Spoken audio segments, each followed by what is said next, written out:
All right. Hope you guys are doing good. Great to see you all. And we're going to get cracking as quickly as we can here. Brian R. Smith says, in keeping with the show theme, I'm currently punching, clipping, and organizing Pursuit of Glory. Cool. Oh, thanks for reminding me as well, because this will be popping up in a bit. Is that, what was it called? Pass of Glory? Whatever, the movie there, the Stanley Kubrick movie.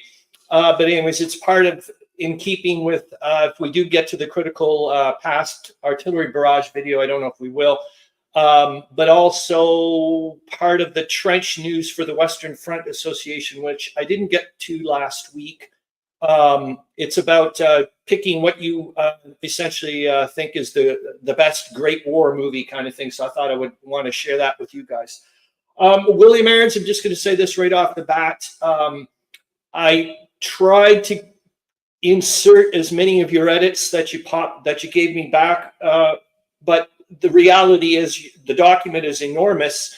I'm not complaining about that. It's just took me a long time to be able to go through the whole thing. I don't even know if we'll be able to read that entire document that you sent me today, just due to the fact of the sheer size of it. But if we're certainly going to parse it, especially the very beginning bit when I was reading that, I was like, holy cow, this is really good stuff.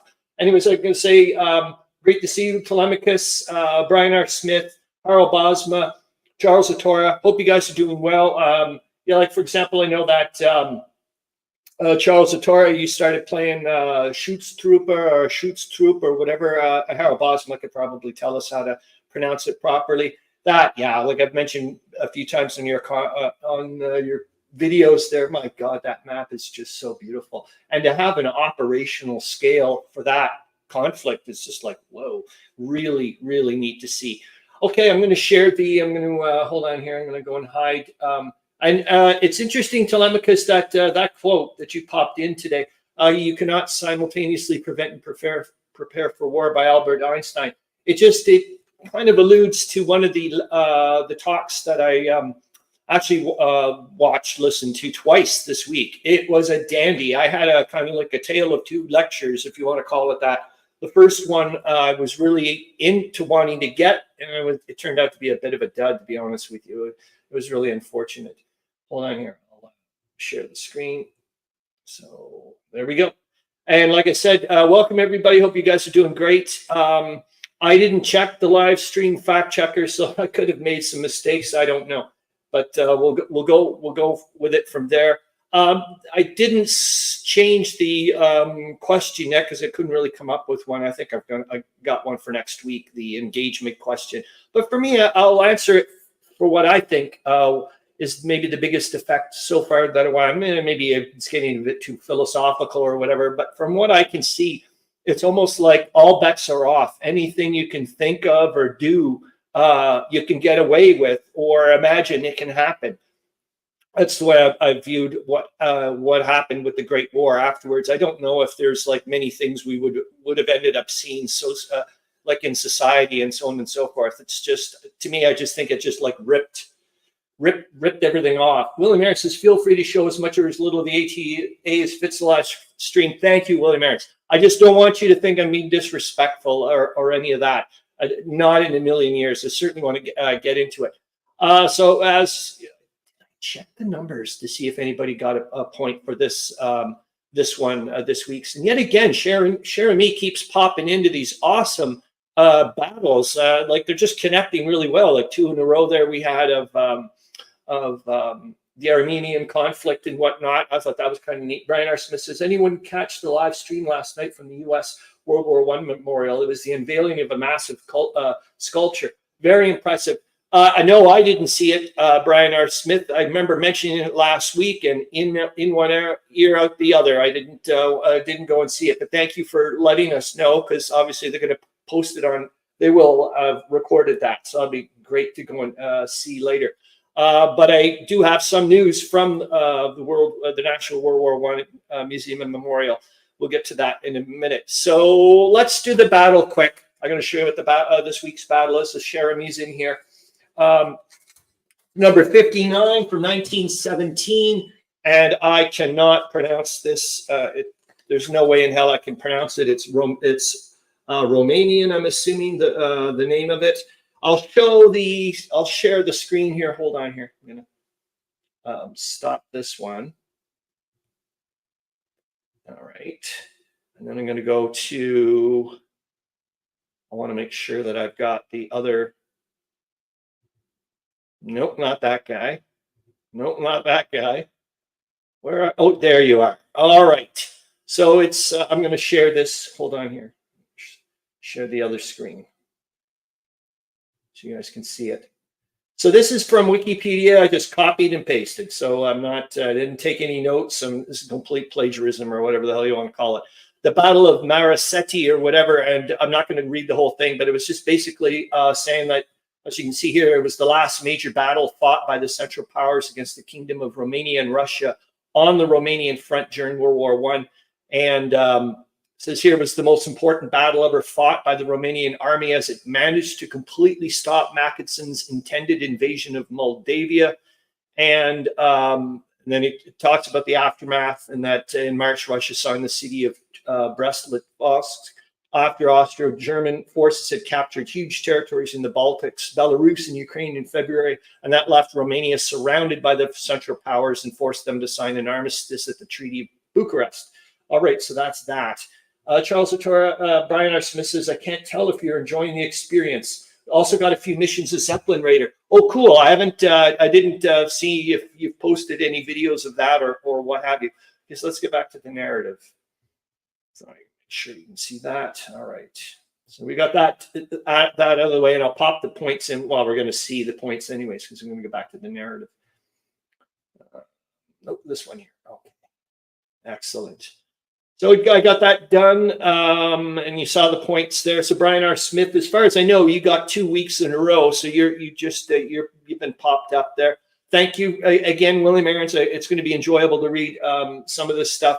Not sure either. Charles Latora says about Zeppelin Raider, and then the critical pass to the video of the week. I don't know if we're going to get to it. I would like to get to this one at the end. The artillery barrage at the Somme.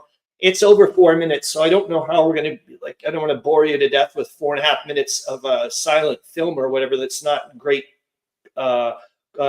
quality. However, it got me scratching my head a few times. I think I mentioned it a couple of weeks ago when I was watching the artillery barrage video, and it's from a German photographer at the Battle of the Somme.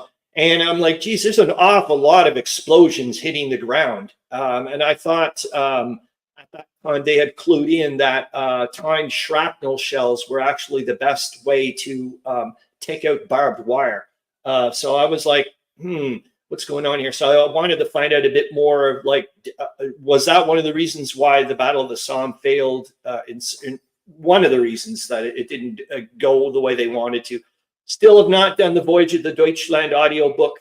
It's essentially I just have to get another microphone near the speakers kind of thing. I have to like share the window, but then anyways, it's just technical nonsense.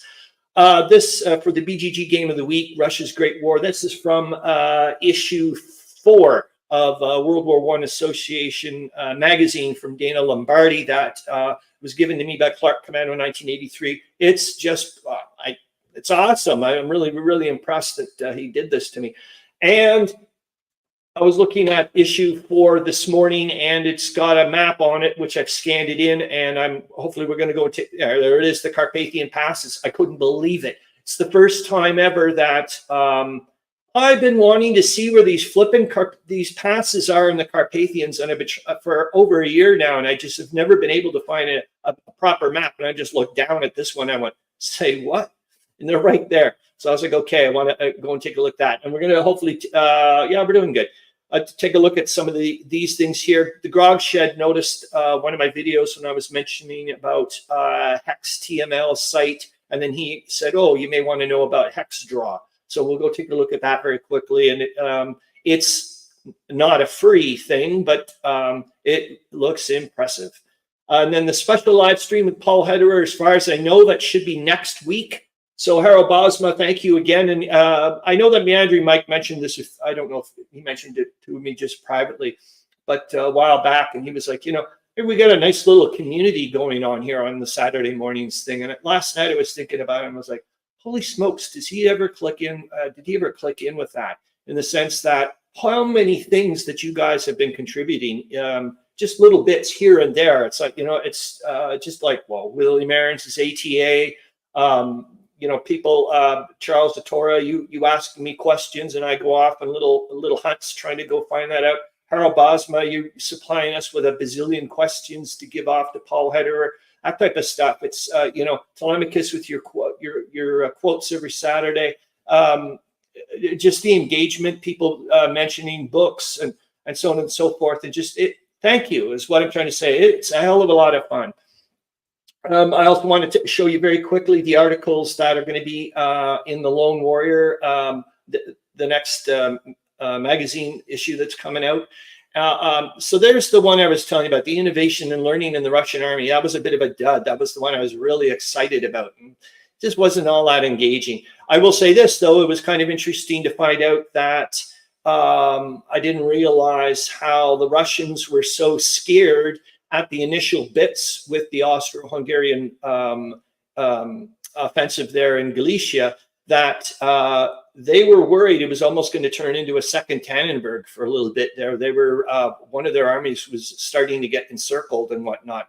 Pleve or something like that, she mentioned, made some really good ideas. I thought, okay, that was really neat. William Ann says, please thank my wife Marisol for allowing me the time to do the translation. Thank you, Marisol. Awesome. He's doing good. He's good value for our money, that's for sure. So I thought that was kind of interesting from the thing, but it wasn't all that. I didn't really get off on it. As per usual, I've told you I like to go on to the ConSim forum to see if there's anybody posting stuff. Harold Bosmus's questions were very game mechanic specific. Paul can just say what he feels is relevant, no obligation whatsoever. Oh yeah, no problem, man. He's but as you know, he's just such a good soul. We're going to be in good shape. So anyways, Justegard, who I also want to go and watch his Romania game that he played the Weltkrieg scenario of Romania a while back, like about a year ago or something. I'm going to rewatch that because I was setting it up. I think I've mentioned that. And I'm like, it's just the strength points. If we'll go to it later, maybe the strength points and whatnot in that game are just horrendous. And if you look at the combat tables for Der Weltkrieg, I'm like, is anything like, or maybe I'm missing something here? Like, is it going to be more try to cut people off or something? But then I looked at the victory conditions, and it's like, well, Central Powers, decisive victory. They take Bucharest and so on and so forth. I'm like, how the hell are they supposed to do that kind of thing when they're fortresses and whatever? It's like I said, hopefully. But anyways, Justegard mentions an operational game I'd never even heard about from Nuts Publishing. This is their third installment. I think they did another one on the Somme and something else. Maybe you guys know about this. But anyways, he's got a video on it. He just took a nice look into it, and it looks sweet. Italia, 1917, 1918, A Farewell to Arms. I don't know if that's the series, what it's called. Also, like the National World War I Museum and Memorial Education News. Hopefully we'll take a quickie look. That's the trench lines I was mentioning about the wars thing. Osprey Publishing Books just has a thing there saying, hey, we got a bunch of new books out. You may want to be interested. I've got this in the sources and links. This is the one I've watched twice. It's only like 40 minutes. The irony is that the guy there, Holger Afflerbach, and then he's got a book as well called On a Knife's Edge, on a Knife Edge, how Germany lost World War I or something like that. So anyways, this lecture talk, whatever it was, awesome. Not, like I said, not even 40 minutes. It was, the irony was at the end, he's like, oh, I don't want to bore you anymore. I was like, you could keep on talking, dude.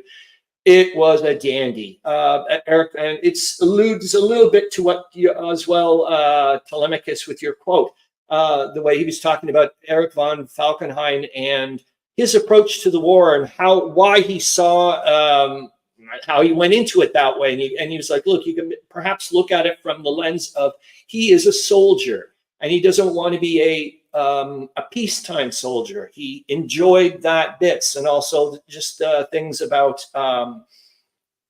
he was not perhaps a good strategic general, but maybe a good operational one, or or a good tactical one or something. And I remember hearing things about that as well with other people saying, you know, it's like you could be good at one level, but not not a level below or above, and so on and so forth. Anyways, fantastic talk. Holy smokes, is this good. Now this, if you see this one here, Nils Hoffman at the Carpathians, Romania by time code. I don't know about you, but I don't know if it's called punked, but I got punked by YouTube. So I saw this. Of course, they're, you know, giving me recommendations, and I'm like, oh wow, there's a thing on the Carpathians and whatnot. It's a freaking progressive house DJ set. Of course, I listen to a ton of electronic music and whatnot, so that I just thought it was ironic that I got. And I mean, look at the name, time code. I thought for sure it was something like you know, a history heroes or something like that. And no, it's not. All right, so here we're gonna go. Let's do the. I'll stop the screen for now, and then we'll go to the trivia questions. I think that's good. I think this one's going to go super duper ultra quick, to be honest with you. I can't imagine you guys not being able to get this one fast. Like, so it'll be like a lightning round. Whoever can get, I guess, has got a better connection to my server, you know, other server kind of thing. So here we go. To the banners. There we go. Oh my God, I almost sent off the first one, which would not have been good. So I was a former who or what am I in World War I answer. Who or what am I? There you go. I know that's a pretty vague one, but I just want to get your mind rolling that way, that this one was a former one. Okay, but I'm going to go to the second one pretty darn quick, because obviously Harold Bosma says Verdun. Oh,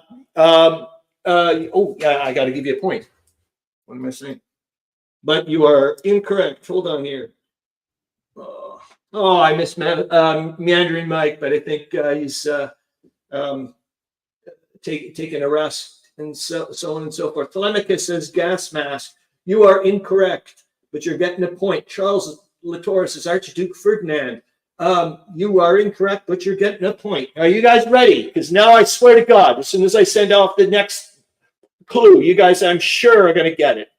I can't not. Oh yeah, you're going to get this one easy. I make my debut tomorrow. That's what do you think? Barbed wire, Harold Bosma says. No, but you're going to get a point. Oh my goodness! I thought for sure someone's going to get that one. Okay, I'll go off with the third one. Here we go. Winston Churchill loved me, but was unimpressed with my first performance. Who or what am I? Oh wow! Harold Bosma, you did it. Well done. Well done. Yes, Harold. You're going to get the. You're going to move up in the world. That's for sure. Hold on. 1, 2, 3, 4, 5. Right on, man. And Charles Latoris' airplanes. You're incorrect, as you can see, but hold on here. Yeah, so the tank makes its debut tomorrow on the Somme. And oops, that's the wrong. Sorry. There's the so I'm going to show you a tank, the picture of the tank in a second. The Battle of Flers Courcelette, C Company Mark I tank is what you're going to see in a minute in the Chimpanzee Valley. I thought that was pretty wild. Pardon the pun. On the 15th of September 1916, the day tanks first went into action. And I'll show you the other banners that I have set up. Douglas Haig loved me, loved what he saw of me, and ordered tons more. I scared the Germans, no doubt, but I was not that effective. Not yet. Yeah, as you know, like a bazillion of them broke down. There was still a lot of miscoordination between the tanks and the infantry. I mean, even sometimes, actually, I think some of the infantry that were told to, like, you know, get behind the tank and just let the tank do its thing. They're like, screw this, man. This thing's a sitting duck. Like, so they ran out, you know, would run ahead of it and that type of stuff. I was like, oh my gosh. And then I would forever be used as a sign of the new age of warfare, as far as I'm concerned. Okay, we did that. I'll show you I'll present the thing. Hold on here. I gotta get to it. I don't have my, oh yeah, I do have my thing. Where are you, tank? There you are. And I'll present the screen.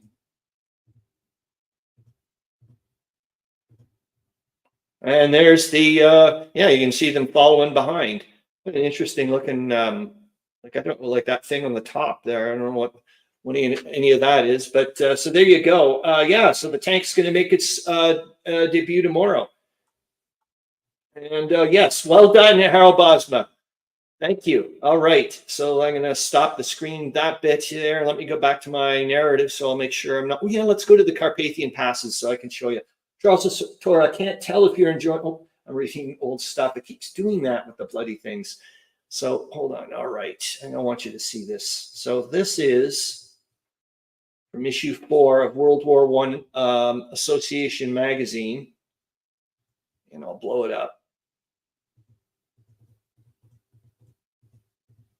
And it's just here. I'm just amazed. I finally get to see the bloody passes. You'll see them. There they are. You see them right there? I'll pop them up. I was like, finally, because I've been trying so hard. Now I'll see if I can go and take a look at like a Weltkrieg map or something like that, and see if I can start, overlaying it in my head to where the passes are. It would certainly be nice to do that. Okay, I'm going to stop the screen for now. What else did I want to show? Well, lots of things, obviously. Let's go. You know what, William? Let's go to your pictures because it's game related and it's a sweet looking game. Do I have that book? Yes, I do. I do have The War That Ended Peace by Margaret Macmillan. We'll also talk about the 2 books behind me very quickly too. Hold on here. There we go. So you can see that. I'll pump this up. So it is a nice looking game. And it was neat to see, like you'll show it the others, to see all these different people here. So that's that game from Maurice Suckling there, the guy that Meandering Mike took a design course with way back when. So this ought to be interesting. Yeah, please let us know. And you were saying that that book there, William Aarons would go great as getting you ready to play this game. Oh, there's Bethman Holweg. There he is. Nice looking thing. Yeah, it's gonna be interesting to see. Like I hope you do actually get around to doing it. Hold on here. I'm gonna see if I can show some other stuff now, and then we'll go off to we're gonna see your. So we did do your pictures. What's the Russian war for? What the hell do I have that for? Oh, this is that for the BGG game of the thing. So this is. Oh yeah, let's go through the narrative quickly, and I'll bounce that around and see if we can. So I can make sure I'm not getting too far off the thing. So I can see if I've got because I try to put the links in sequence so that way I can go later. So yeah, so let's do the Lone Warrior so I can show you actually, no, we're going to do the hex draw. Is it already there? I'm not sure. Hold on here. So this is, like I said, the Grog Shed mentioned. Yes, it's already here. Excellent. So I can just stop the screen, present the screen, share the screen. Oops. There we go. You guys can see that. Good. Yeah, so this is thing, like I said, and look at that. Yeah, he was like, I think this is the guy who's doing advanced squad leader own maps and whatnot. But I'm going to try to also mention to Corvinus Wargaming at some point too. So anyways, like I said, this is in the sources and links, but this looks a lot more war game oriented than the one I was using, the Hex TML. So anyways, I thought you guys would want to take a look at that. Let's go to the next thing on the narrative thing. So I don't. So that would be the Lone Warrior issue. Okay, let me go and grab that link. Yeah, they had some interesting articles coming up as far as I'm concerned. I love that. I really like those guys. Like I said, I only pay $15 American a year for the quarterly and whatnot, and it's pretty darn nice. Okay, so you guys can see that. Good. And here's the, like I said, I'm going to, if I get me, yep, that's good. so you can hopefully read the text. I'm going to bump it up. Hold on here. So there, hopefully you guys can see it. Good. So there's discussing several topics, including an exploration of solo RPGing, Battle of Bunker Hill, Artificial Intelligence and Solo War Games by Nick Burt. That's the guy that did Adjutant in Introuvable or whatever. So I'm interested in that. He's I really like that guy. And then the Australian Army in the Southwest Pacific campaign, the Battle of Auburn Farm, a solo war game account, Invasion of Korea. There's all kinds of neat things. You can't take it with you. Also thought this was neat, Charles Latora, since you're doing 2mm. Actually, no, Martin Smith. He makes a compelling case for the use of 2mm figures for truly portable wargame. It's pretty neat because I know him from the DBA website there, Fanaticus. And next thing you know, I was on Lone Warrior for ages, and all of a sudden I saw him starting to post on it after a while. I was like, oh wow, that's so cool. So there we go. When I saw this though, Charles Latora, the 2mm thing, I went, okay, I really want to post this for you guys. And then rules in the classic HGWL scenario, that attack on where, and away we go. Okay, so I've done that. I'm gonna have to hold on. I just want to make it sure it gets down to timer we got. Okay, we're doing all right. I do want to get into some of your material though, Charles Latora, because my gosh, it was pretty darn good. So here's the the game I told you, the Justegard. Yeah, you can see that. This one, we're not gonna. I'm sure he's not gonna get freaked out on me, but I just wanted you guys to see a little bit, and that you can go to the Consim forum or the sources and links and watch his thing. He says it's a wonderful operational game or series. So there you go. I thought that would be kind of nice to pop in here. Hold on. What else did I wanted to make sure? Oh yeah, let's do the National World War I Museum and Memorial Education News. And we also go to the trench line things. And then we're going to start getting into the nitty gritty. All right, so you guys can see that. I'll bump that up as well. That's not too bad. Good. But anyways, yeah, I've got this in the sources and the links if you want to go and take a look. Some really interesting things here. And it's also here, we're going to go and see the mystery picture. So here's this month's mystery picture.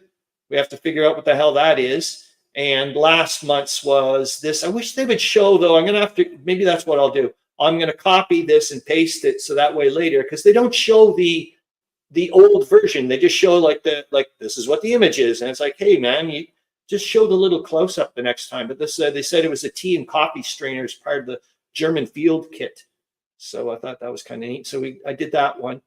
And the trench lines thing, yeah, which I wanted to show for a couple of weeks and I didn't. All right. Okay, and I'll pump this puppy up too. There we go. So it's not this. Oh, here it is. In a totally unscientific way, we wonder what members consider to be the best First World War film. To take part in this survey, click on the button below. And it's that, well, I like that. I would say so far, I don't know about you guys. I haven't watched a lot of great war films. Oh, there's The Trench. That was a darn good one. I really enjoyed that. I don't know which ones you guys have seen. But well, I'll bump it up even more. I don't think you can probably even. How's that? But maybe I'm too much, and now I have to scroll. There, let's try that. There, you guys can see. But my God, that one was good too. I've only seen one of the three All Quiet on the Western Fronts. The one there with I can't remember his name, John Boy. There, I'm sure he hates it, and everybody always thinks of him that way. But it's the way it goes.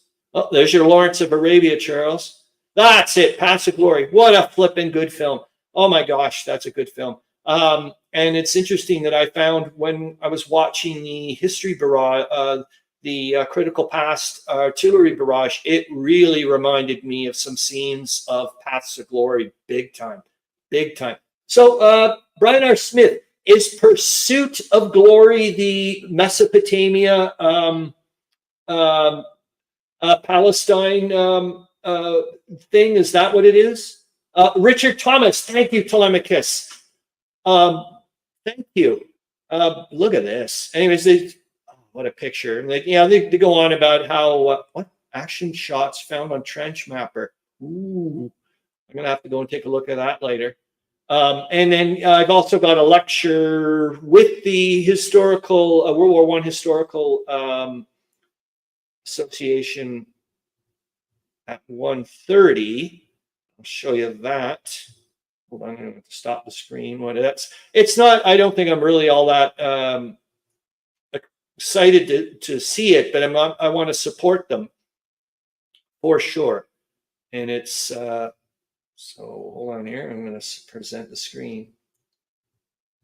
Yeah, it's because it's, the monuments to Alabama's World War I soldiers. I guess it's kind of interesting that, the World War I Museum Memorial, as Brian R. Smith mentioned, they did that unveiling of the sculpture there last night.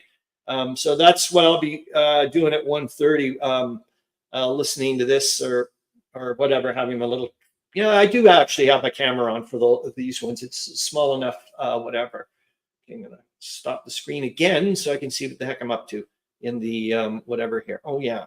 So I did the Eric von Falcom. I'm going to show you his book, though. The Holger Afflerbach, and then we're really going to start trucking into the ATA stuff and whatnot. Hold on here. I'm going to get back to this thing. All right. So, and he's a really good presenter. My gosh, was he good. Just excellent. So I was like, I've heard of this book before. I don't know if it's Clark Commando 1983 mentioned it in one of his videos or something. I'm not sure, but obviously this is going to be on my radar now for sure. So we did that one, and I'll take a look at a few other things just to make sure that I'm not. No, I think we're not doing too bad, but I will show you very. Now we don't. I don't have to show it to you. You guys can see it. Let's just go. Let's start going off into the ATA and whatnot. That makes a bit more sense. Okay. I'm going to stop this screen. Brian R. Smith says Near East, Turkey, Palestine, part of Egypt, up to Caucasus. And from what I know, that is the superior of the illusions. Like a lot of people seem to really like the Pursuit of Glory one. So I think you picked the right. You certainly picked the right one to go. Like, was it you, Harold Bosma, that wanted to play that one or something? I'm pretty sure. I can't remember who it was. But okay, let me get into. Yeah, and like I said, William Aarons. I tried to do as many of your edits as I could. Oh, great to see you, Manny Warmut. I'm super happy to see you. I hope you're doing well, man.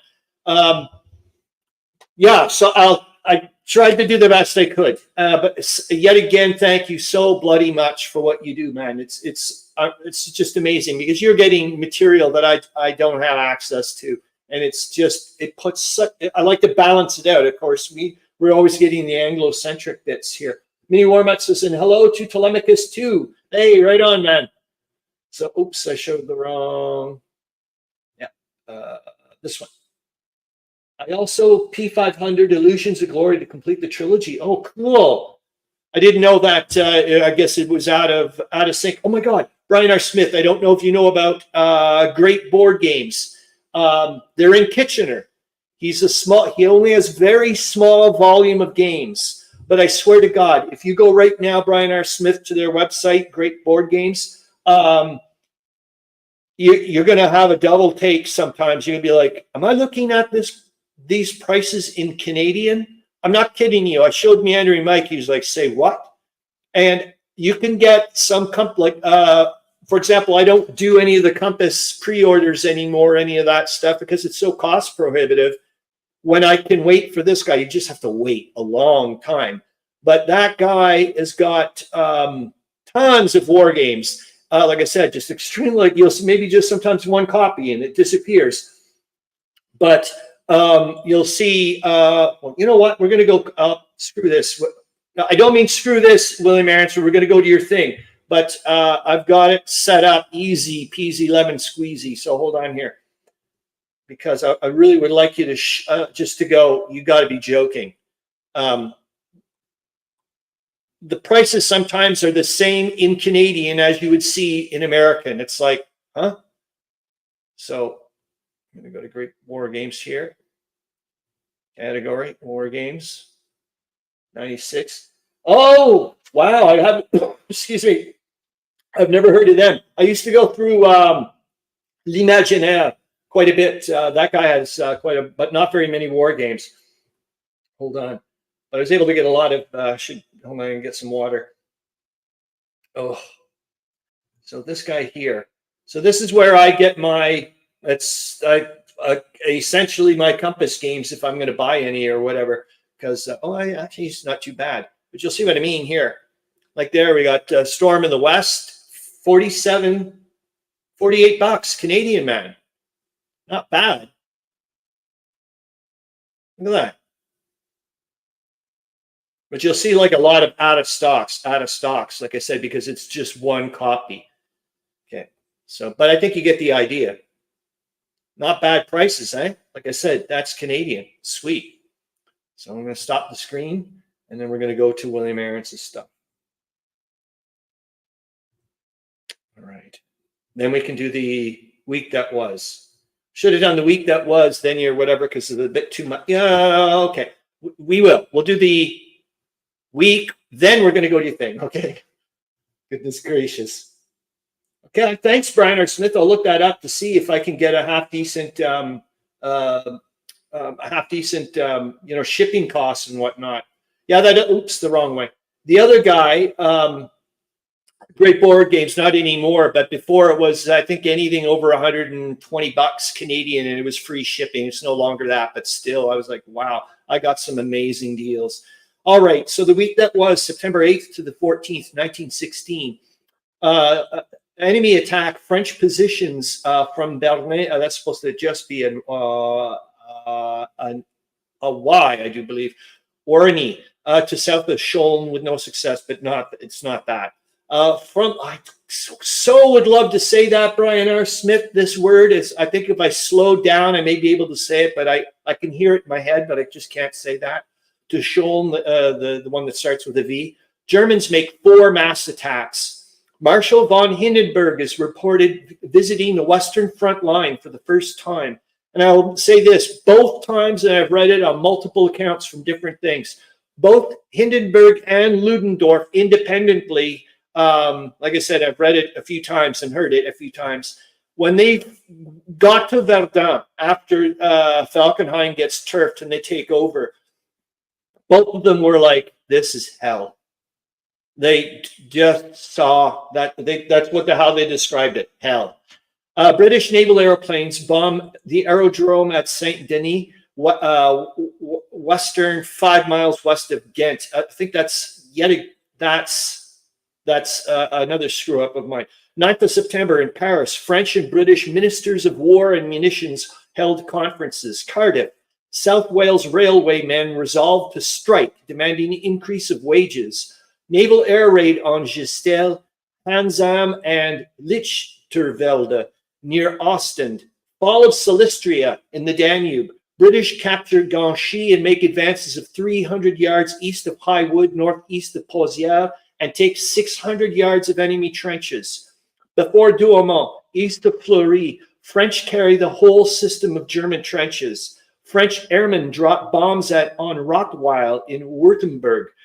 September 10th, British line advanced a mile east of Guillemont, also 1,000 yards east of Ginchy. 5 enemy attacks on the French line from Bernay to, there it is, it's just the Y, to region south of Scholn, defeated. Russians and Romanian forces are in contact. Austrian front withdrawn west of the valley of the Gierko and Sisk in the Carpathians. British crossed the Struma at Nielor and places above the Tehinos Lake in Macedonia. In Corfu, Serbian parliament assembles with all the ministers present. Mr. Lloyd George at Verdun with General Dubois and Mr. Albert Thomas. Lloyd George speech praises Verdun. The 11th of September in Athens, Mr. Zymus tenders his resignation. British defeat the Turkish columns at Az-Sahalin along the Euphrates River. In Bucharest, General Avaresco appointed to command of the Third Army. Russians capture Mount Koppel in the Carpathians with many prisoners taken. British heavy artillery caused large fires in an enemy ammunition depot north of Pozières. 12th of September, French take south of Combe to the river with Hill 145, Marier's Wood, and all enemy trench systems up to Bapaume-Perron Road with many prisoners. And I cannot for the life of me pronounce that word. And Hill 76, you're going to find out in the war summary. North of Perron, taken in part of the German third line. In Dobruja, Field Marshal von Mackensen in supreme command of the German-Bulgarian forces. Oh, yes. William Ann says, I've not made my first purchase from Great Board Games, even though I know you're in Kitchener. It's crazy. I found a brick and mortar store, J&J Cards and Collectibles, but they carry GMT, but not Compass. Interesting. The side note of these two books, or one of them here, The Infantry Attacks by Erwin Rommel. Meandering Mike's been mentioning, trying to get me to read this often. The reason why I didn't realize that Rommel actually fought in Romania as well. Oh my God, speak of the devil. Meandering Mike, great to see you, man. I was just mentioning you. And anyways, I find out that Rommel, in this other book, they said, oh yeah, Rommel fought in Romania. And I'm like, what the hell? That guy was everywhere, man. So I was like, well, I'm going to start reading this. And then as I'm reading this, that was last week, they're like, if you want to read a real good book on tactical insights and so on and so forth, read this book. I was like, oh my gosh, that's crazy, Bill. And the other book I just started reading, I just did the preface, is Engines of War. It's not just the Great War, even though he does 2 chapters on the Great War. Meandering makes this France, Romania, Italy. He was all over the place. I'm shocked. So it'll be really neat to get into it. And I've only read a little bit, but I'll say this: it's the same feel, almost like the tail end of the Ernst Junger book, Storm of Steel. That his pride of his troops and so on and so forth. I thought that was kind of interesting. It's real bummer to hear about that, Meandering Mike, to be honest with you, for sure. I did want to show something though in the preface from there. Oh my God, we're getting close though. I got to shut up. 4 Greek corps of 25,000 men at Kavala desert under. Yeah, I really found this interesting. Desert, and this causes a big brouhaha in Greece right now. Desert under Colonel Hatsopoulos to the Germans, and they're sent to Germany as guests. I thought that was neat. And in the 13th of September in Melbourne, Mr. Hughes's bill, referendum for conscription in Australia, read for the first time. Verdun is visited by President Poincaré with various honors, including MC. I don't know what that means. Presented to the town. British occupy Muchikova on the southernmost post in Germany, East Africa. And like I said again, Charles Latora, oh, I'm so envious when I see that shoots through a map on your board, on your table. I'm just like, oh my gosh, because there's so much you could do with that, man. It's not funny. Trieste is bombed by 22 Caproni battle planes. Serbians advance left of Allied line in Macedonia is in the direction of Florina and Monastir. Sorovic, southwest end of Lake Ostrovo, is occupied by the Allies. French carry by assault l'Abbé Wood Farm and trench systems south of La Prise Farm, southeast of Combe, with big success. September 14th, southeast of Thiepval, on a front of 1,000 yards, British storm trenches, including the Wunderwerk. I want to find out about that. That sounds really neat. French carry Le Prise Farm amid fruitless counterattacks of a German division from the Verdun front. British gain ground towards Muchikova and Macedonia. Serbian troops storm Bulgar entrenchments at Kavala. That's where the Bulgars take Kavala right after those Germans, those Greeks decided to say, screw this, we're going to go and join the Germans. Popular indignation in Greece at the Kavala news. And we'll stop there, but we're going to go, well, actually, I'll just go back to the ATA. I'm going to stop. Can you not? Oh, yeah, it's there. Good. Excellent. I think it stands for, thank you. I knew someone would get it. Thanks, man. I'll pop it on here. So Meandering Mike says, I think it stands for Medal Croix de Guerre, the War Cross. Thank you. So there we go. Got that bit there. I wanted to show you something very quickly in the preface of the Engines of War. It's going to be neat too, because the book starts with, well, wars before rail.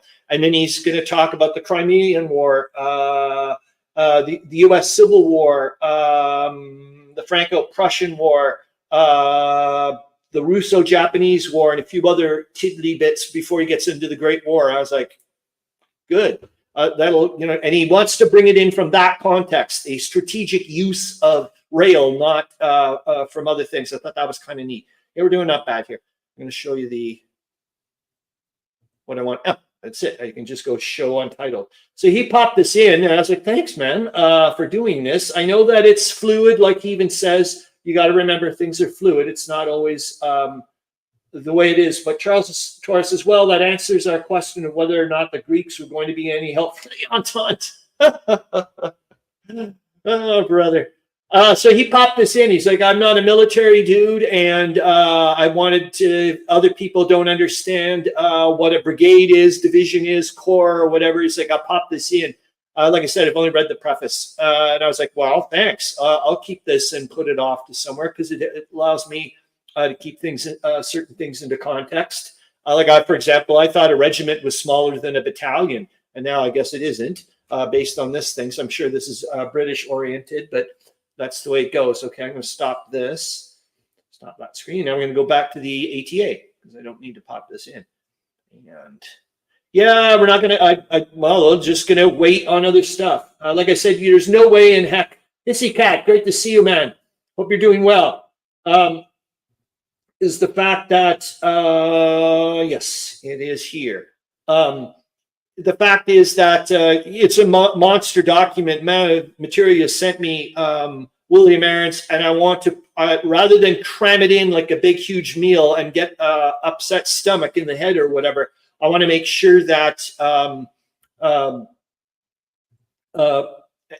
everybody can, you know, get it nicely. So we're just going to segment it. I'll just do another part 2 next week, or well, it'll probably be 2 weeks from now, since Paul Hederer, like I said, is kind of, as far as I know, is going to be showing up next week for the show. But there's other things as well that I want to make sure that I mention. Not like you said, Harabas, but it's like it doesn't have to just focus on your questions. There's a lot of interesting things going on. Well, we're going to see later on with the war summary. Anyways, I'll shut up. Translator's note. Now that we know the cities of German East Africa, Dar es Salaam and Morogoro, were occupied by the British Army and their South African allies in August 1916, ending the printing of the German East African news. Just going to say this yet again, William Aarons, if you cringe and see anything that's like spelling errors or whatever, it's me, not you, because I didn't go into put in all your edits. You gave me a bazillion afterwards. It's just I only have so much time, which sucks. Oh, okay. I thought for a minute I got excited when I saw him painting my Vikings and then cool World War I stuff. I thought maybe it meant Mini Warm-Up was painting some World War I dudes. I thought it would be of interest to those who subscribe to Nanguea's World War I channel to contemplate what were the last opinion and philosophical articles that were to be read by the German colonial population as the enemy was approaching their towns. The first article is a complete translation of the August 1st opinion piece entitled The Second Year of War. I had sent a translation of the first paragraph back in August. I have found that the entire editorial was worth sharing, not the least because it shows how this particular German population felt about the war, their enemies, and the place of Germany in the war during and after the war. As a side note, it is puzzling that though many soldiers, sergeants, lieutenants, captains, majors, and colonels were mentioned in the paper, there are no references about the Major General von Lettow-Vorbeck. Perhaps both his identity and his continued military resistance after the fall of Dar es Salaam was a state secret subject to censorship. There is no doubt that Leto Vorbeck was a decent leader who had good relations with his mainly native Askari troops, and those troops held him in high esteem even when he returned on a visit to the region after World War II. This mutual respect of a German officer towards subordinates of a different race is in contrast to the spirit of the translated editorial that follows with its references to the unique mission of the German people, which they had an historical duty to fulfill, and how that self-image would be tested and distorted during the ongoing years of the war, as well as and in the period after the war. One blind spot that the war had created in the view of the Germans is how the polyglot, heterogeneous alliance of the Entente is an example of bad forces coming together, while the multi-ethnic Central Powers is an example of good people working for a righteous cause.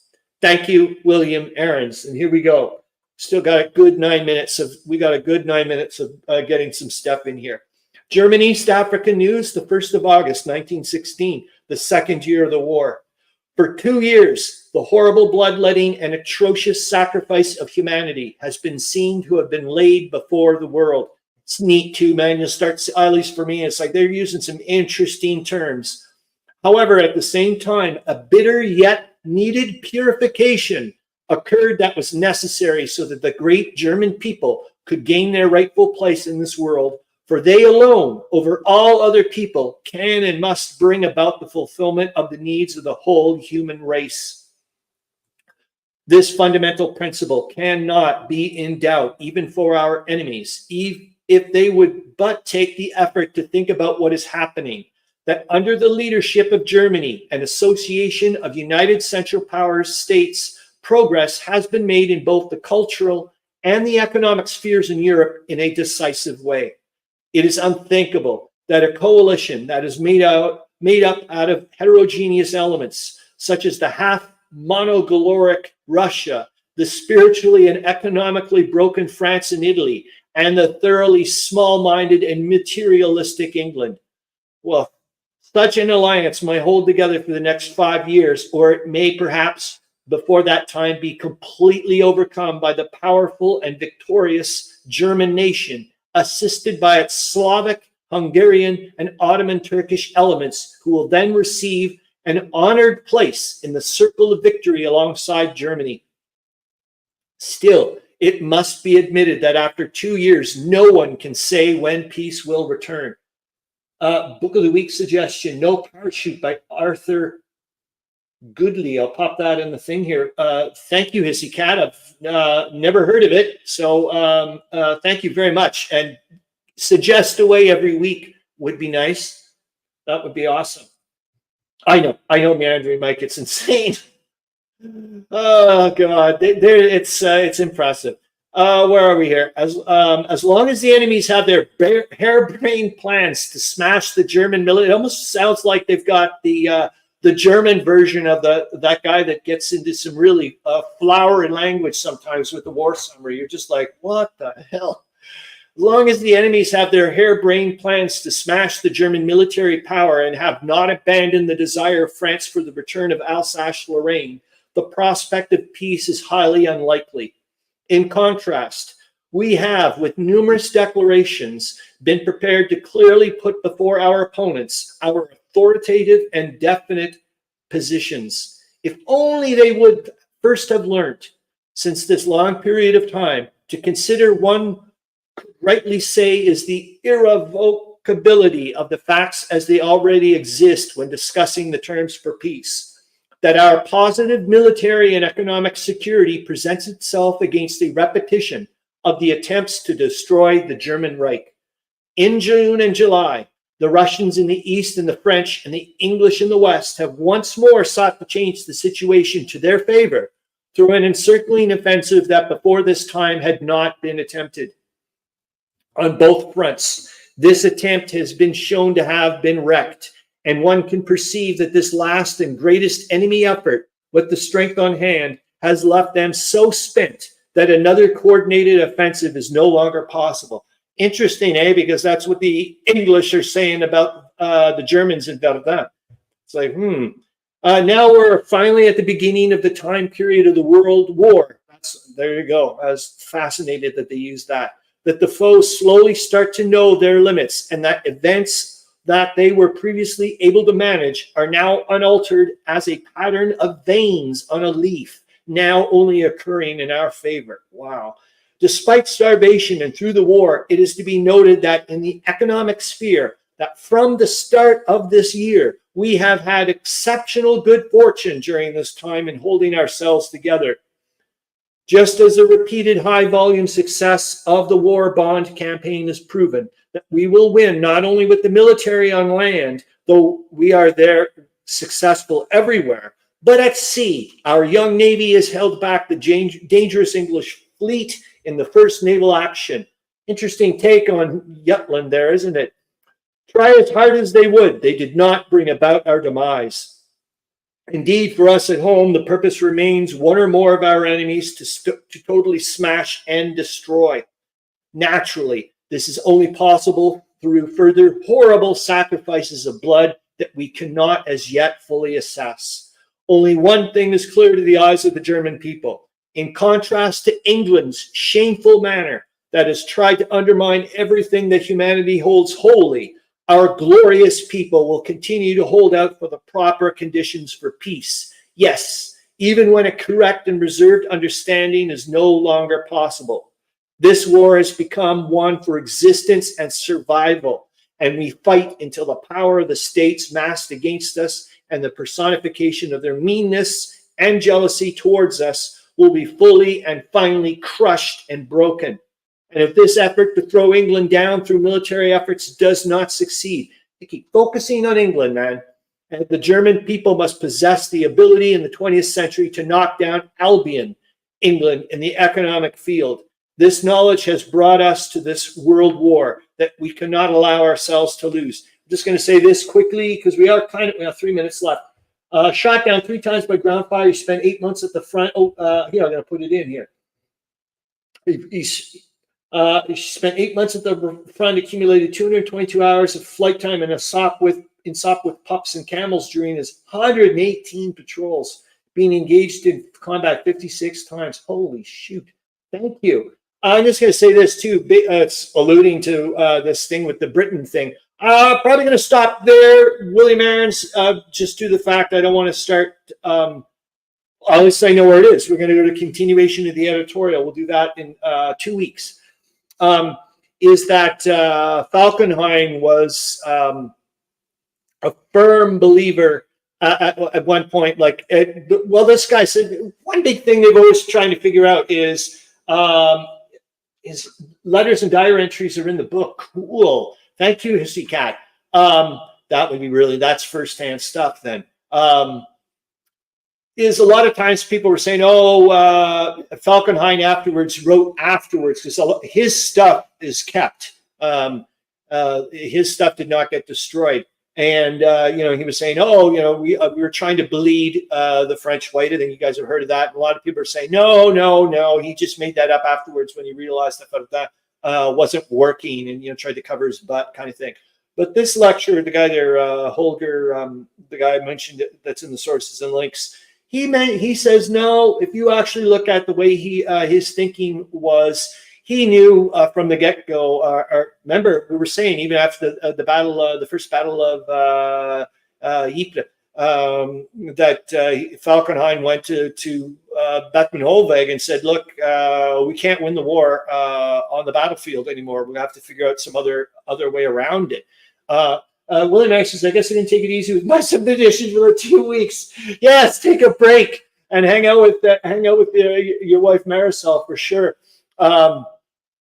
And anyways, he says no. He was so that would have been in keeping. He probably did not think actually that they could break Verdun or whatever, but he did believe that he could break the French spirit or the will or whatever, that they were wobbly. But yet again, that's what the British thing. His main thing all the time was from the get-go, and it would be neat to see if that's a bit of this alluding here with the news bits. but he always believed that Britain was the primary enemy of Germany. That's what they should be focusing on to crush. That's the people you crush. I was like, interesting. Okay, we're finished. It's noon. I'm going to stop the screen, and then we can. I'll set up the after hours thingamabob. I can pop this away. Like I said, later on, I'll maybe do a little bit more thing about the Romania thing, or I'm going to look into that a little bit more about it. Like I said, maybe I'm missing something, but I'm like, with the victory conditions for the Weltkrieg scenario, it seems rather difficult for me to see how you can take, for example, as the Central Powers, take Bucharest with such anemic forces and an anemic combat table. Maybe I'm completely wrong. Willionaire's grandson Iggy is here. I'm popping your grandson Iggy on the screen here very quickly and says, hello. Hello, Iggy. We'll have more time to play World War I game now. Wicked. So I'm going to, like I said, I'm going to go to, I'll go grab the thing here. Hold on and make sure I've got it. And then I'll share the thing, and we go off into the after hours show. And like I said, thank you very much for showing up as per usual. Thank you everyone for your contributions. It is extremely appreciated. My goodness. And I hope you guys have a good remainder of your weekend and a week. And God, Meandering Mike, I hope you start feeling better, man. What a effing, just, did I do the right one? Hold on here. I'm going to get back to it. Oh my gosh, will you just stop that, please? There we go. I need to work on my class assignments, no kidding. Have a good one, man. And I'm going to put it in here. Okay. There. And I'm going to turn off my microphone. Great. Yes, you're darn right. I'm going to see you next week, Carol Bosma, because it's basically like yours. It's almost like your show again. So that's going to be totally cool. Okay, let me share the screen. Yeah, it's, I don't know about you, Brian R. Smith, if it's Montreal's like it is here in Ottawa. Super warm, super fantastic. Yeah, I actually slept under the stars last night. No tent, no nothing. I just slept outside. We've got no bugs anymore. It's just lovely. So let me go to here. And, oh, great to see Wardrobe plays World War II. I'm just about to slap on the after hours, so I'm going to vanish and no longer become, you're not going to hear me. I'm turning off my microphone. Great time to see you guys. Awesome. Hope you're doing well. Wardrobe plays World War II. And away you go. Hold on here. The war summary for live stream 089 for September 8th to the 14th, 1916. And away we go.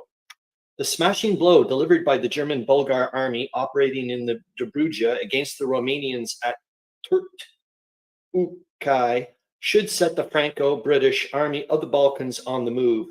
Turtukai is a strongly fortified town on the south bank of the Danube, a scant 40 miles from Bucharest, the capital of Romania. It was attacked earlier in the week by an enemy force which greatly outnumbered the troops in garrison or available for its defense.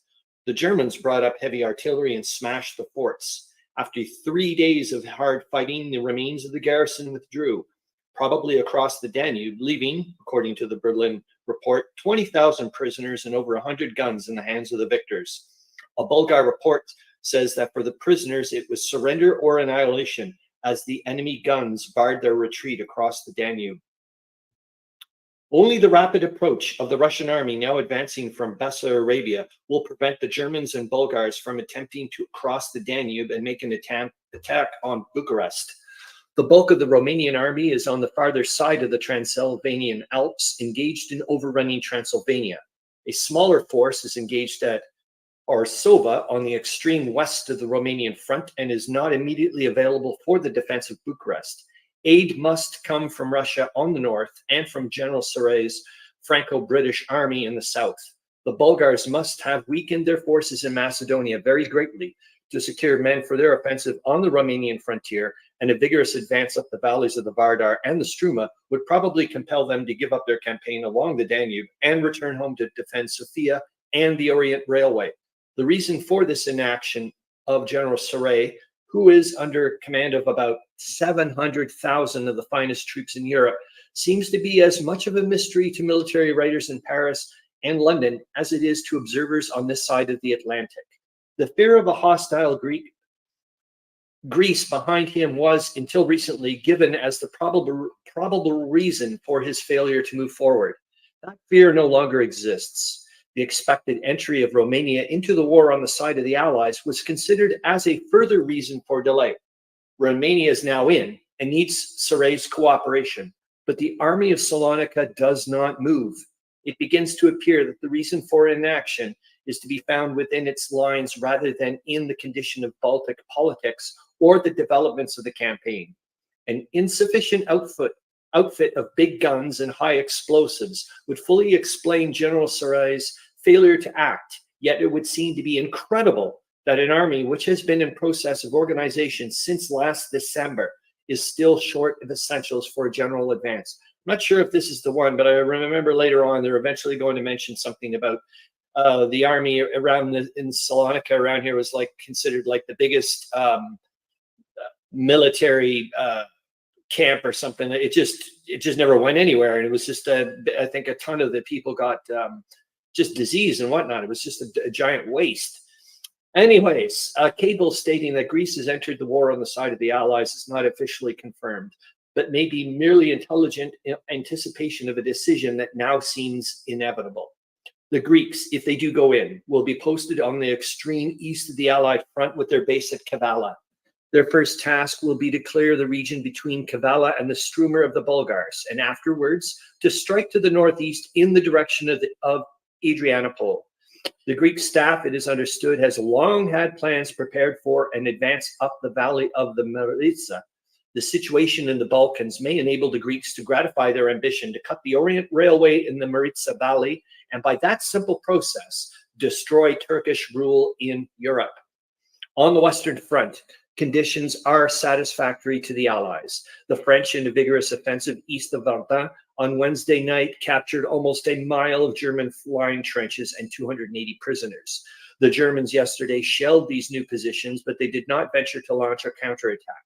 The incident confirms the opinion that Hindenburg will give the Crown Prince no further reinforcements for his mad adventure on the Meuse. And remember, it was not his mad adventure, it was Falkenhayn's mad adventure. The poor Crown Prince just got stuck there. Along the Somme, also, the Germans have failed to regain any of the ground lost during the recent fighting. They made several strong counterattacks against the British in Lutz Wood and the French between Le Forêt and the riverbank, but all broke down in the face of the artillery and machine gun fire of the Allies. The French report states that south of the Somme, the violence of General Foch's artillery fire reduced the enemy to impotence so that he was unable to launch a counterattack. Some small sections of German trenches were taken east of Denilcourt.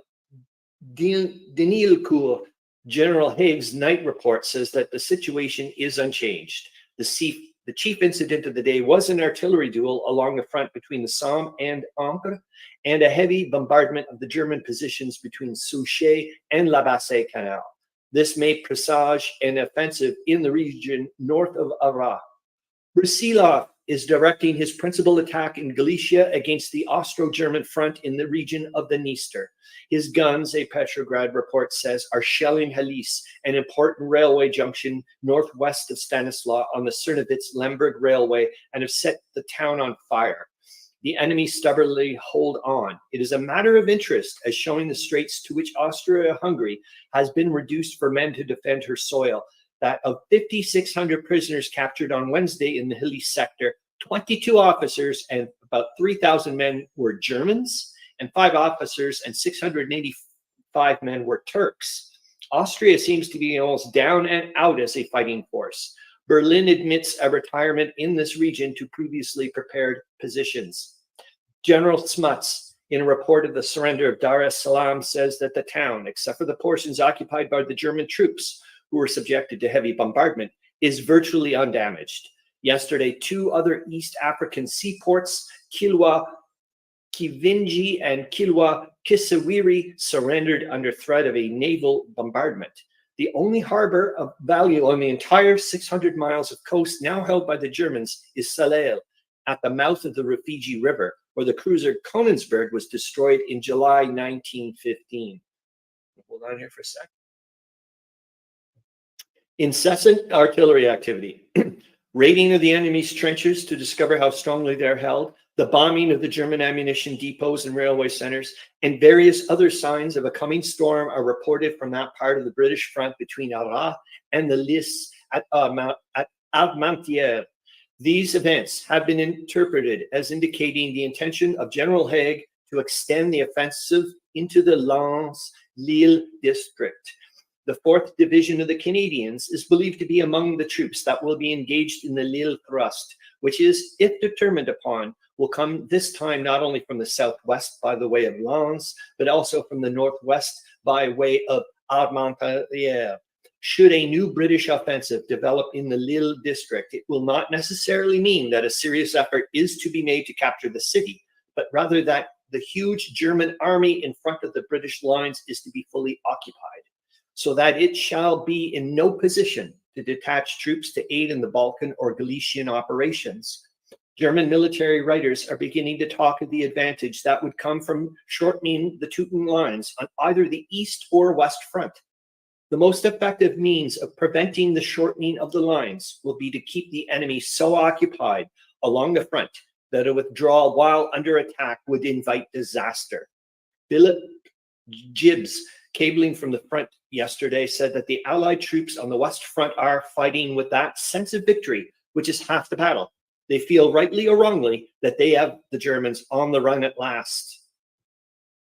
The German-Bulgar invasion of southern Romania is still the outstanding feature of the campaign in southeastern Europe.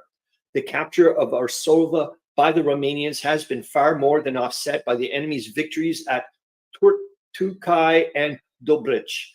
By the occupation of these fortified frontier towns, the Bulgars have forced their way into the Dobruja and are now advancing rapidly upon Silistria, one of the most important places on the lower Danube. It is probable that the Romanians have recalled some part of their large army which invaded Transylvania on the declaration at that front, and according to German reports, have been counterattacking at Dobrich. A combined naval and military assault on Varna will be the best possible means of relieving the pressure on Romania's Danubian towns, and as Russia has absolute command of the Black Sea, it should be arranged with comparative ease. Recent dispatches from Petrograd to the Morning Post have been hinting that the British preparations for the Balkan campaign were on a scale that would startle the enemy when disclosed. The enemy needs startling badly in the Balkans at this moment. If the Russians have 300,000 or 400,000 men to throw into the fight in southern Romania, they cannot bring them up too soon. Under normal circumstances, Romania should be able to tackle Bulgaria single-handed, even while engaged in operations on the Transylvanian frontier. The army that is striking her at her southern frontier, however, appears to be a composite one of Germans, Bulgars, and Turks, and as it occupies a front of about 120 miles, it cannot be less than 250,000 strong. Such an invasion Romania cannot face alone while engaged with Austria on a 300-mile front. Well, he should have figured that out before he went to war. There's no sign of a move yet from Salonika.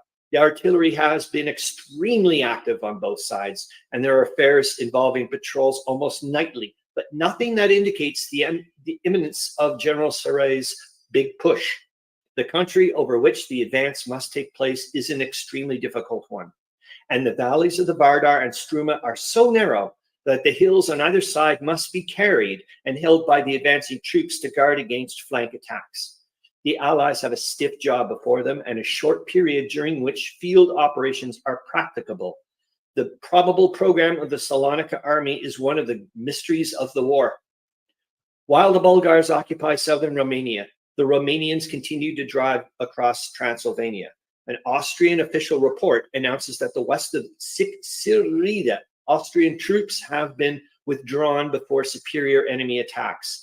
The Romanians, by their victory in this region, secured control of the railway station of the entire northeastern part of Transylvania. A third of the province is now under their rule.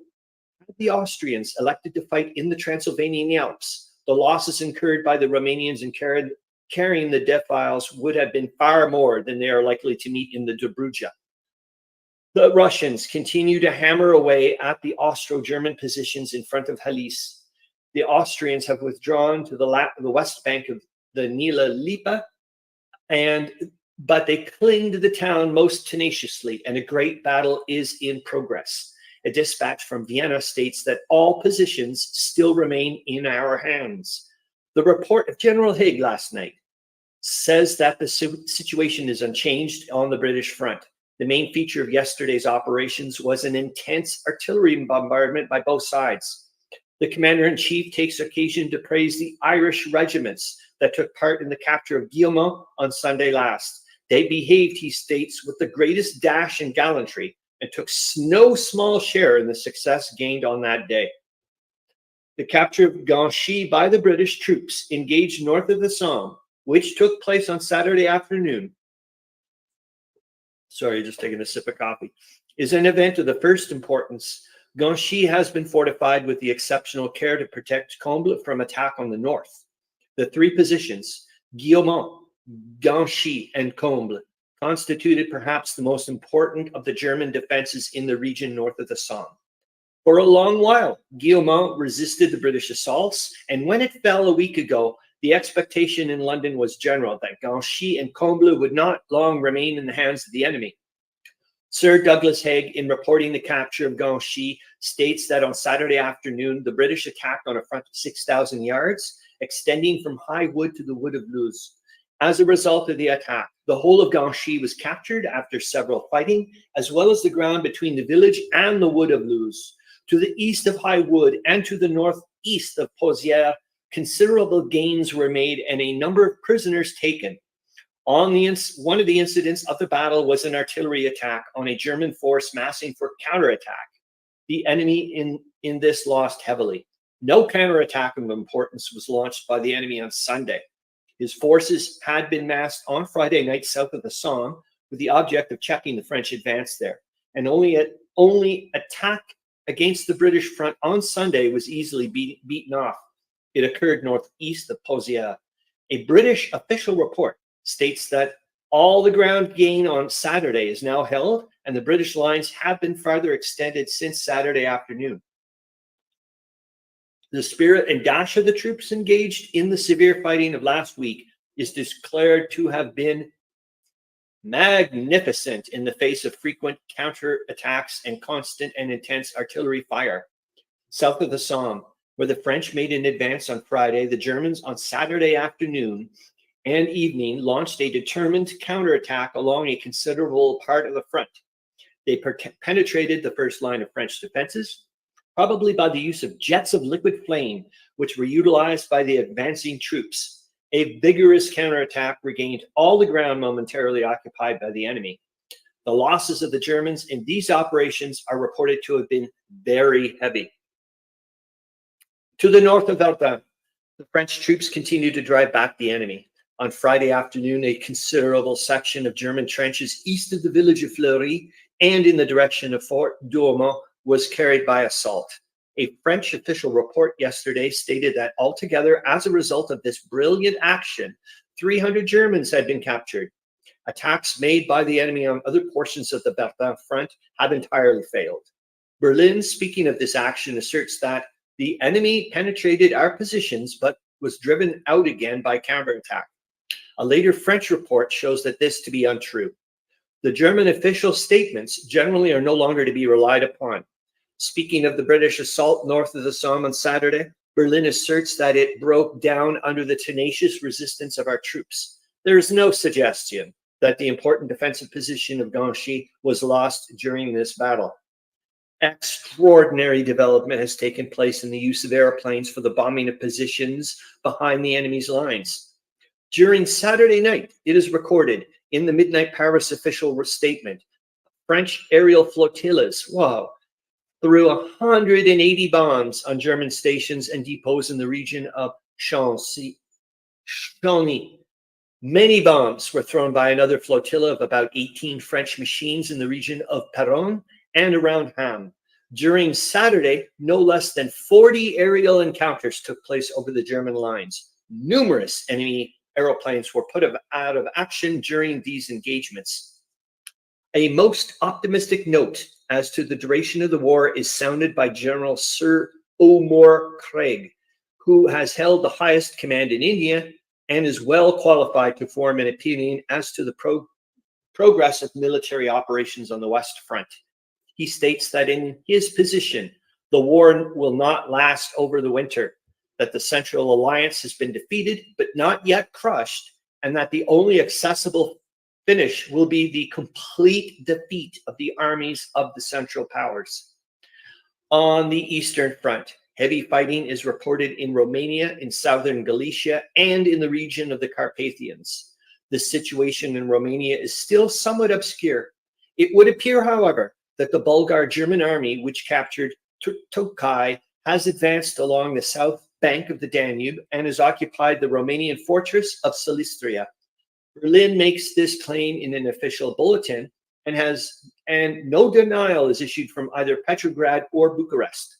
In the southern part of Romania, however, Bucharest announces that the Bulgarians have been driven from Dobrich, a fortified town lying relatively near the Black Sea. Evidently, the Russian troops advancing from Bessarabia are now getting into action and checking the invasion of the Bulgars.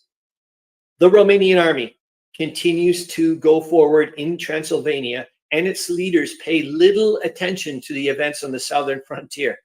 Bulletins from Bucharest state that after a sharp action, Romanian troops have occupied Ula Toplița on the Maros River, northwest of Siskirida, where the last important action was reported.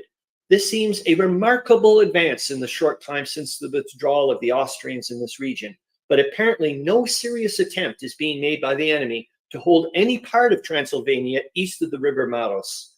Progress for another week at the rate of the past fortnight will give the Romanians control of 2/3 of the province of Transylvania.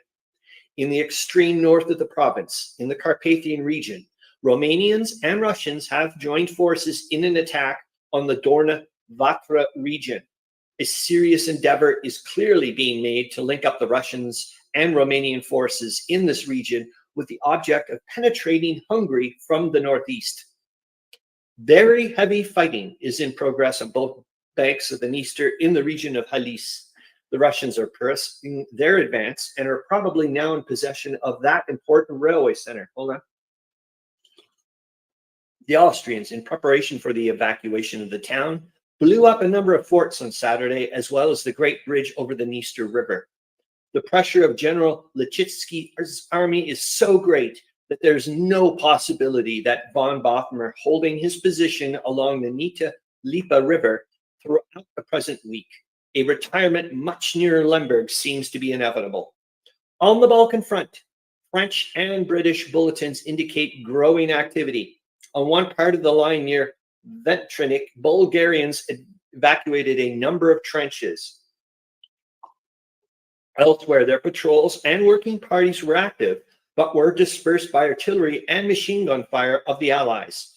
Artillery operations are not yet on a sufficiently large scale to warrant the belief that a general advance is imminent on this front. The offensive of the Allies on the Salonika front has begun. A British War Office report issued last night states that British forces, which crossed to the east bank of the Struma on Sunday, have expelled the Bulgars from 4 villages near the river after considerable opposition.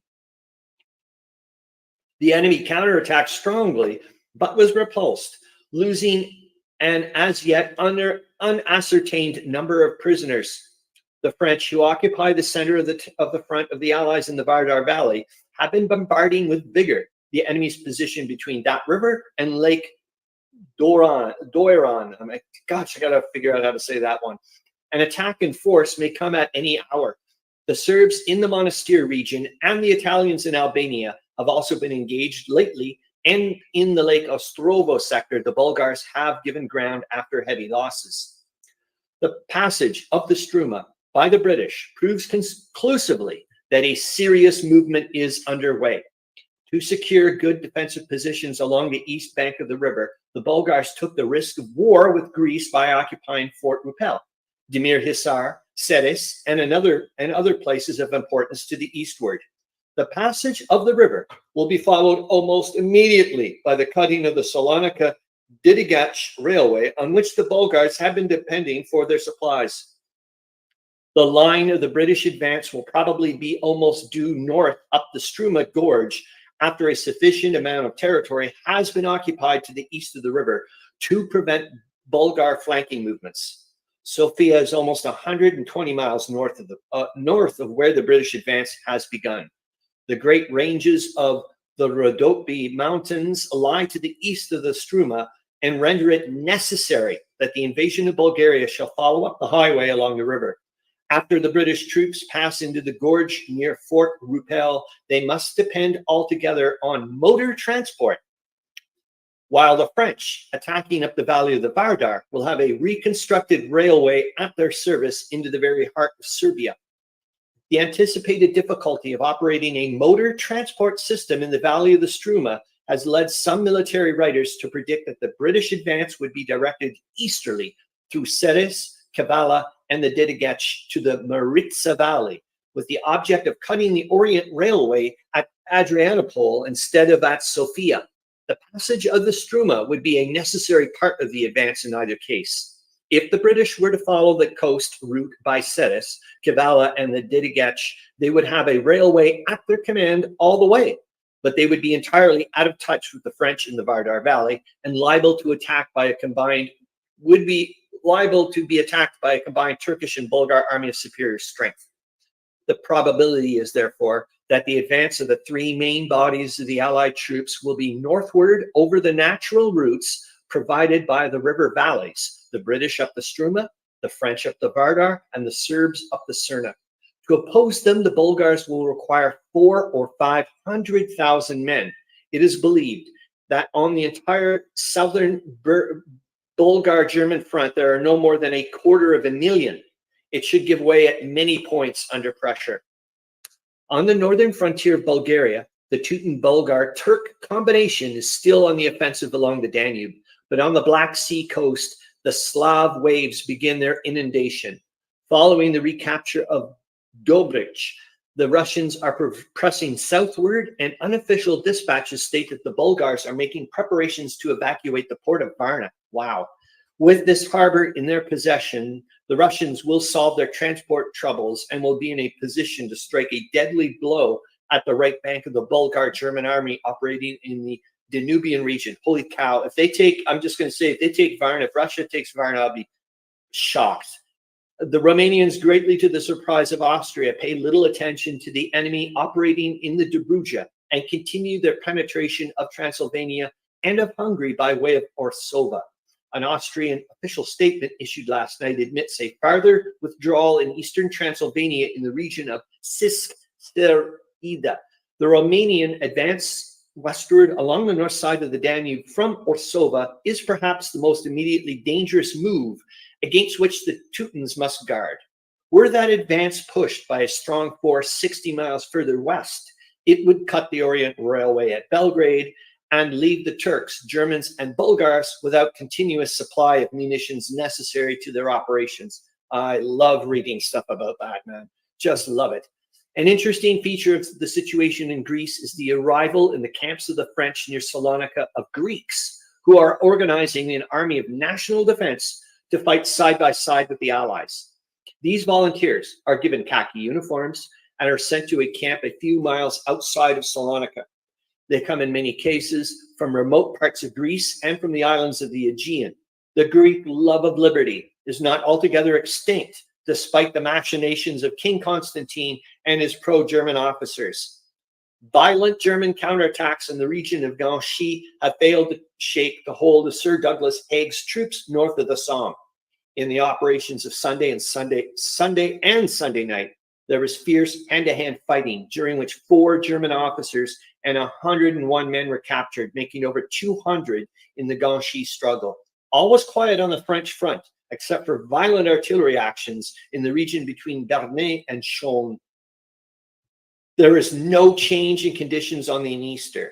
Berlin asserts that von Bothmer has thrown back the Russians who attempted an encircling movement to the northwest of Helice and still holds the city. The last Latest Russian reports make no mention of the struggle in the region of Halys and merely state that the situation is unchanged. Another fine forward dash by the French in the region north of the Somme is recorded in the midnight report from Paris. Shortly after noon yesterday, the French infantry rushed the German trenches on a front of about 3 3/4 miles from the point south of Combles, where their lines make a junction with that of the British Army to the Somme. In half an hour, all the enemy's first line trenches were in the possession of General Foch's men. Continuing their advance, they penetrated and occupied the entire German-French trench system as far east as the Bapaume-Péronne road.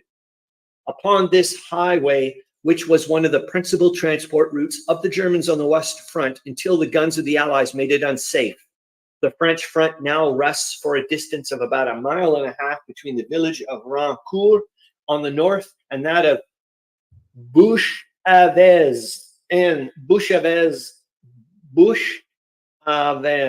and I'm going to get that someday. I'll get it. Just not today. Where am I here? Let's see. Yep. Apart from the capture of 1,500 men, and I think I'm going to have to say that bloody town again. And many officers in the occupation of territory well of the east of Combles, the possession of which must force the Germans to evacuate that town almost immediately. The French victory is of great importance in its bearing upon the fate of Péronne and Bapaume. It has been evident for some time that the French do not wish to destroy the ancient city of Péronne by bombardment in order to drive out the Germans. They could have mounted heavy artillery several weeks ago, both north and south of the Somme, that would have pounded Péronne into shapeless ruins like those of Arras and Ypres. They refrained from doing so for the sentimental reasons and set to work to squeeze the Germans out of the city instead of driving them out. If they continue their advance in the southeasterly direction, the Germans in Péronne will soon be in danger and must retire or run the risk of being cut off. The occupation of Combles, which can now be long delayed, will be followed by a direct drive across the Tortille upon the German trenches behind Péronne. The acceleration of the French advance is due in part to the fact that Foch's troops are now headed downhill, but is also accounted for by the advantage of the attack of knowing that the trenches now occupied by the Germans have been hastily constructed since their ejection from the original positions about 5 miles to the west of the front, and lack the deep dugouts, bomb-proof shelters, and machine gun emplacements constructed during a stay of almost 2 years in the same spot. In a statement issued from Paris, reviewing the progress of the French armies on the Somme from September 3rd to September 6th, it is stated that about 7,000 prisoners, 36 guns, 28 of which were of large caliber, several hundred machine guns, and 6 bomb throwers were taken. The French attack, it is stated, has demoralized and decimated the enemy, who is now everywhere on the defensive, even at BERTHA. It is worthy of note that to the north and east of BERTHA, the French took 1,400 prisoners and 36 machine guns in the 12 days ending September 9th. The siege of Verdun is at an end. But it's going to go on flipping hell to Christmas, I think. It's crazy. On the British front, General Haig reports the situation unchanged. There's been intermittent hostile shelling south of Ancre. The British artillery has been active and has destroyed a number of enemy gun pits. Small groups of Germans continue to surrender, 50 having come in during the past 24 hours. Even the Bavarians seem to have had about enough. The Franco-British army on the Salonika front is carrying on offensive operations along a wide front. The Struma has been crossed not only near Ceres, but well to the north in the Demir-Hisar region. The Bulgars have violently resisted these advances, but have now been forced to give ground at various points, and there's nothing now to hinder the British army from pontooning the Struma and accumulating on the east bank the needed stores for an advance along the banks of the river towards Sofia. In the valley of the Vardar, there's also been very heavy fighting. Paris reports that on the west bank of the river, the Bulgar positions have been captured along a 2-mile front for a depth of about 800 yards. The Serbs are busy around Lake Ostorovo. The activity of the Allies is recognized in both Paris and London as the beginning of a serious offensive. which, however, cannot develop very rapidly in the river valleys until the Allied armies are in position to sweep the adjacent hillsides, clear the enemy as the main advance progresses, which was mentioned earlier too. It's kind of neat. Russian reports put emphasis on the capture of Kapul Mountain, a dominating peak in the wooded Carpathians. Almost 1,000 men were taken in the assault. The enemy defends the passes from Bukovina and southern Galicia into Hungary with the greatest obstinacy in the hope of preventing the Russians and Romanians from making a combined drive into Hungary from the northeast. Already the Russians and Romanians are in touch near Dorna Vartra, and if the Romanian occupation of Transylvania continues unchecked, the Austrian lines on the southern slope of the Carpathian passes may be turned. That would mean the collapse of the Teuton defense at a vital point and the invasion of the Hungarian plain. In the Dobruja, the Bulgars have shot their bolt. I was going to say something else.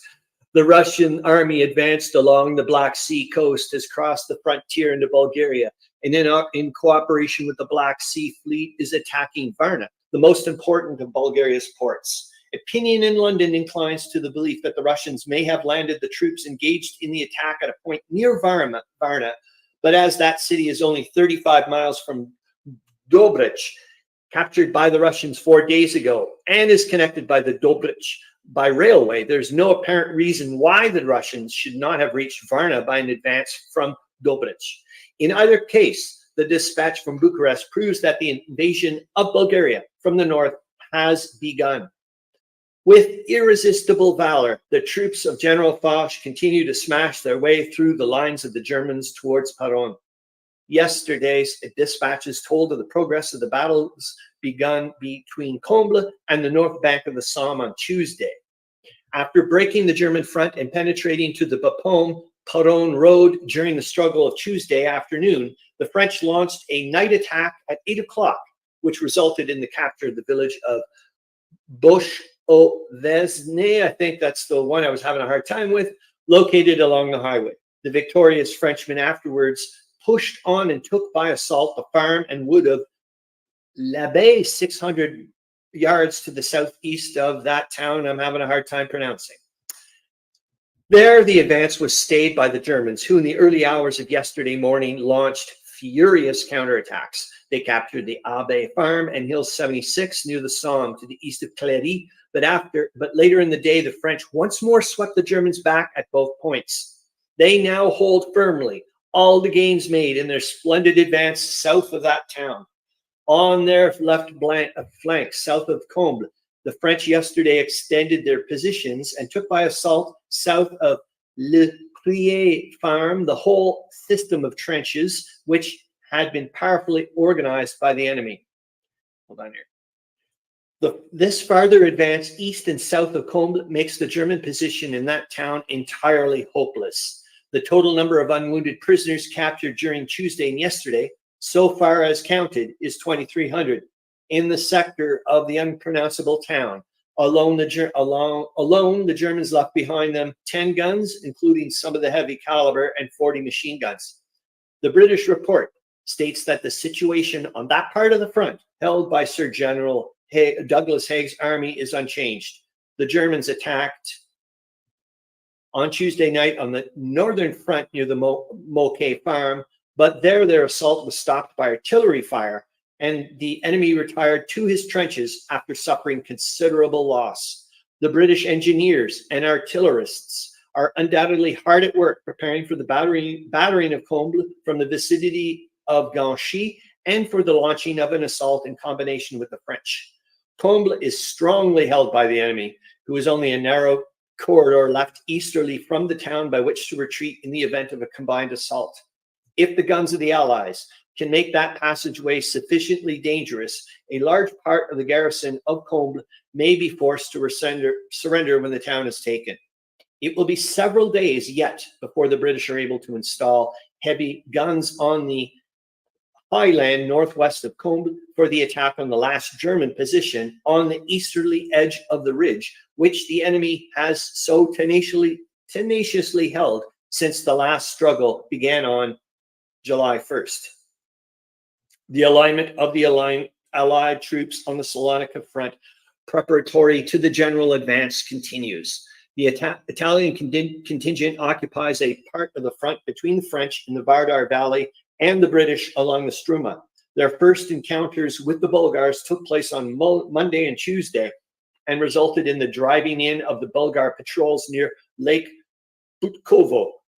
The French guns are active in the Vardar Valley, especially along the west side, where the hills are of considerable height, and numerous villages nestling among them afford shelter to the Bulgars. It is believed that on the principal attack of the Allies to be directed, there are 130,000 Bulgars and 12,000 Germans. They can hope for no more reinforcements. Every man the Bulgar War Office can spare from the Salonika front is now in the Dobruja, trying to stay the Russian advance. Greek politics are still in a state of confusion. And Zamas, it is believed, will return to power as the head of a national ministry on the understanding that he will line up with the Allies. The Bulgars are clearly of the opinion that Greece can no longer be depended on to remain neutral. They're reported to have seized the entire city of Kavala. A Sofia dispatch says that the Bulgarian hydroplanes have successfully attacked warships of the Allies in the harbor. If the Bulgars have made themselves masters of the city of Kavala, as well as of its forts, there is no doubt at all that Greece will fight to recover the city. The serious feature of the situation is that by the capture of Siris, Fort Rupel, Drama, and other points of the Greek Macedonia, the Bulgars secured a large part of the equipment of the Greek army and especially of its field artillery. The Allies will not be keen to equip the Greeks until they show their good faith more plainly than they have done in the past. Whoa. On the Romanian fronts and in the Carpathians, there has been no change of importance. Dispatches from Berlin indicate that Germany has taken over the defense of Transylvania in the general interest of the Central Empires, the Austrians being unable to hold back unaided the advancing Romanians. The first engagement between the Germans and the Romanians took place in the vicinity of Hermannstadt. It is probable that the Germans will seek to reopen the Danube by driving the Romanians out of Orsovo. Its occupation has given them gun positions from which they can command the canal by which vessels avoid the rapids of the Iron Gates.